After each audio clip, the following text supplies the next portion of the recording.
Mesdames, Messieurs, bonsoir. Le président de la République a pris une loi, il vient de signer donc une loi, la loi numéro 25/056 du 22 décembre 2025 portant habilitation du gouvernement.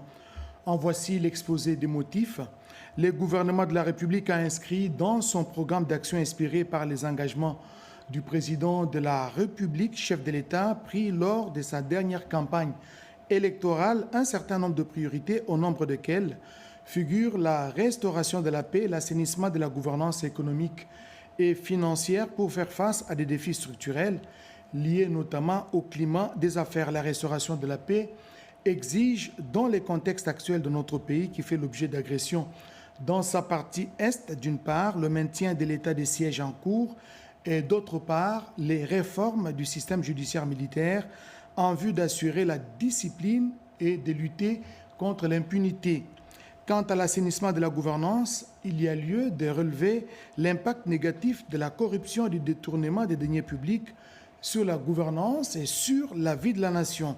La lutte contre ces fléaux devient plus qu'une urgence et recommande la mise en place d'un dispositif judiciaire moderne spécialisé à la répression des infractions économiques et financières, ainsi que des autres comportements assimilés et complexes pouvant impliquer de mécanismes internationaux. L'introduction dans la structure du système fiscal congolais dès le 1er janvier 2026 de l'impôt sur les sociétés et de l'impôt sur les revenus des personnes physiques appelle l'adaptation des dispositions relatives à l'imposition des revenus contenus dans les législations spécifiques comportant un régime fiscal, à savoir les codes miniers, les codes des investissements, la législation portant régime général des hydrocarbures et la législation portant principes fondamentaux relatifs à l'agriculture. Face à cette urgence et tenant compte de l'immense des vacances parlementaires, le gouvernement de la République a, conformément à l'article 129 de la Constitution, sollicité du Parlement congolais l'habilitation pour prendre par ordonnance-loi sur un certain nombre de matières se rapportant aux priorités indiquées ci-dessus, des mesures qui sont notamment du domaine de la loi. Considérant le bien fondé et la pertinence de la demande, l'Assemblée nationale et le Sénat estiment qu'il convient d'accorder au gouvernement de la République l'habilitation sollicitée qui doit être strictement limitée aux matières définies et pour la durée prévue par la présente loi. Telle est l'économie de la présente loi dont voici la teneur. Loi numéro 25/056 du 22 décembre 2025 portant habilitation du gouvernement. L'Assemblée nationale et le Sénat ont adopté. Le président de la République promulgue la loi dont la teneur suit. Article 1er.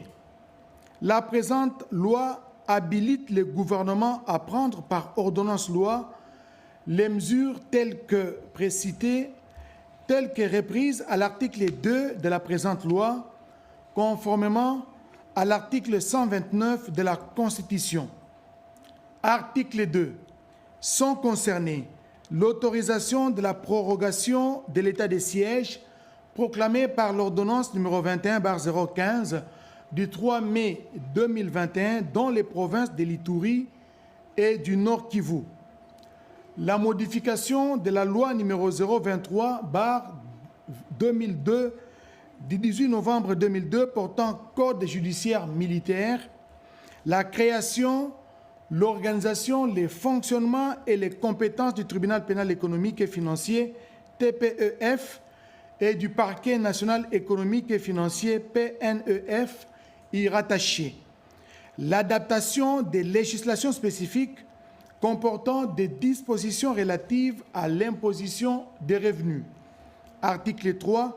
Les délais d'habilitation accordés au gouvernement prend cours pour toute la durée des vacances parlementaires, soit du 16 décembre 2025 au 14 mars 2026. Article 4. Enfin, sous peine de caducité, les ordonnances lois prises en exécution de la présente loi doivent faire l'objet des projets de ratification à déposer à l'Assemblée nationale et au Sénat dans les 60 jours de leur publication au journal officiel de la République démocratique du Congo.